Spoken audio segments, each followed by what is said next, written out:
Only one person that I know could have college game day, be on campus, engineer one of the best, most fun, exciting, dramatic wins in school history, and go, college game day, whatever. Wes Moore, NC State women's basketball coach, after a 104-95 double overtime win over the top-ranked Fighting Irish. How do you whatever? College game day and a double OT win. I don't remember saying that, Adam. I don't remember saying that. Oh, that was great. Yeah, all right, whatever. It was unbelievable. Having them on campus, the students were unbelievable. Some of them started camping out at 10:30 the night before. The atmosphere in the arena, our fans overall were just, again, I think they gave us that extra little bit of adrenaline shot we needed to get over the hump. You know what's really interesting is that especially in the last week where we had weather issues, right? We had some games that were not exactly well attended, not just locally but nationally in college, in regionally rather in the area because of bad weather and people not traveling through the snow. And then the atmosphere, you contrast that with what you had at Reynolds. And it's, I would imagine there's a lot of men's teams that are jealous of what you guys had the opportunity to play in, that environment. Can you speak a little bit more to just how maybe that helped you or just how cool it is for those players? Yeah, Adam, I tell you, it was when I got here 12 years ago, and especially when we redid Reynolds Coliseum, I made the comment that our goal would be to someday have scalpers and, SeatGeek and all that stuff, and our tickets be in demand. And now here we are. And to be honest with you, it's a pain in the butt. I only get so many. We don't really have a pass list because every game's selling out. And I got to figure out how to, take care of a few family or friends. And but it's a good problem to have. And like you said, great atmosphere. Digger Phelps even, we were at Notre Dame a few years ago having shoot around, and he was there, and I asked him to come out and speak to our team, and he told our team, and this was before Notre Dame was obviously in the ACC, but he said Reynolds Coliseum was the toughest place we ever went into. And I think that's definitely the case now because of our fans. Oh, there's no question. I speak to a lot of State fans that are, I guess, only half serious because they understand the seating capacity, but they want back in, not just for a one-off. They want back in. I've always said that the men should go there a couple of times a year with not a throwaway game, but a big game, and put high price tags on tickets. They would sell them all. It is an incredible place. The renovation, it's a Hall of Fame. It's a beautiful building. Wes Moore, NC State women's basketball coach, is joining us. One question really about the end of regulation, and then I just want to talk about the players who really stepped up. Now, I am not a fan of fouling to avoid a three-pointer because I think you invite a loss when you do that. But did you consider fouling, and why didn't you? And I know Citron made the shot and forced overtime. Did you consider? Why didn't you? Yeah. We discussed it in the huddle. I mean, we were going to try to foul if they were dribbling across the top and not looking at the basket or whatever, but we just didn't get it done. And I mean, I even went to the point of saying, okay, make sure we're slapping down on the arm, not doing anything that could draw a flagrant foul or intentional foul.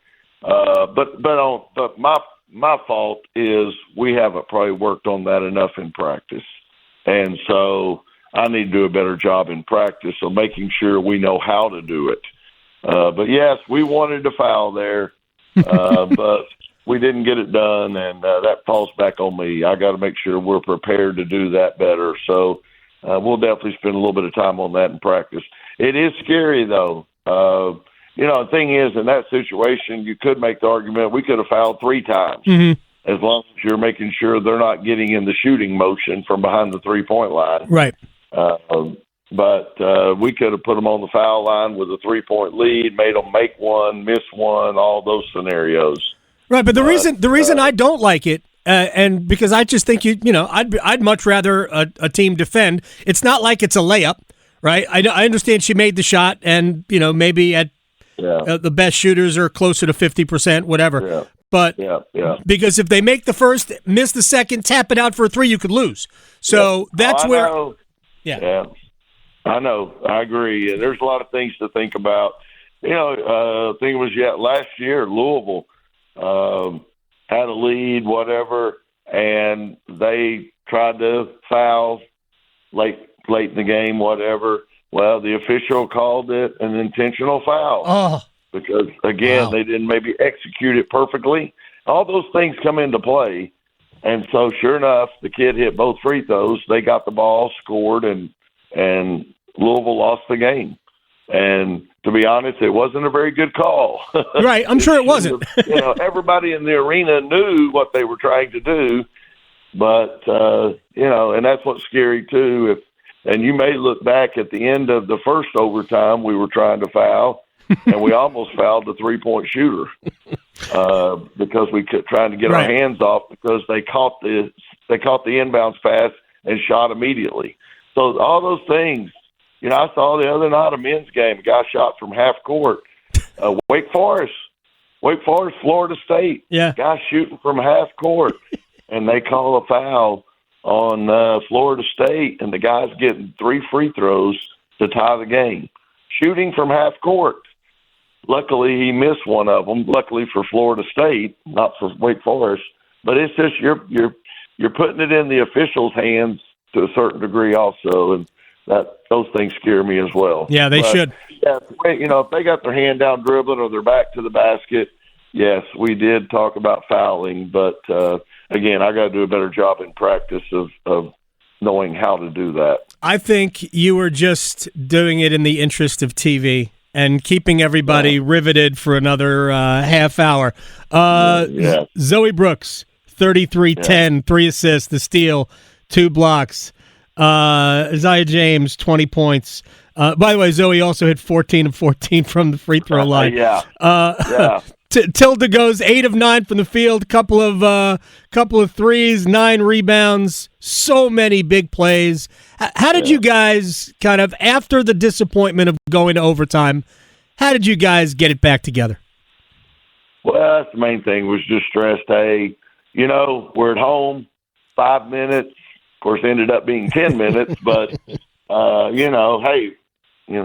get up, let's get this done, and, just tried to keep them up and focused. And, we had the same thing happen last year to us. Georgia Tech hit a crazy 3. Let me tell you that one. The girl shot it from the half-court logo. The logos were big now, so it wasn't half-court.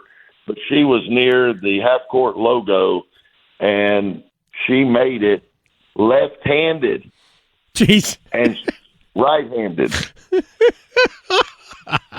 So, just like you said, it's making you more and more think about maybe we do need to put them on the foul line and take our chances with all that. But, it's disheartening. I mean, I just couldn't believe it when she made it. But we knew the kid. I mean, she's a great 3-point shooter, shooting over 40%. That was one of our main keys in the game, was not to let her have spot-up threes. And that wasn't a spot-up 3. The defense was really good on her, but she made it. So, we just had to, we're pretty good at home. Again, we've had a great run at home, and so that's what I tried to emphasize. Hey, we're at home, 5 minutes, let's go get it done. So they did. All right, you got one more game at home coming up against Wake Forest. How do you get back up for it? Yeah, my main thing is going to be, and again, we've had trouble this year with that. We just played 5 out of 6 games against ranked opponents, 3 of them on the road, but we've not really put people away and just come out and, so a game like this concerns me. My point of emphasis is going to be, hey, Notre Dame's got Duke, I'm sorry, they've got Louisville and Florida State ahead of them. They're at home, so odds are pretty good for them. But they've got two really good teams coming in there.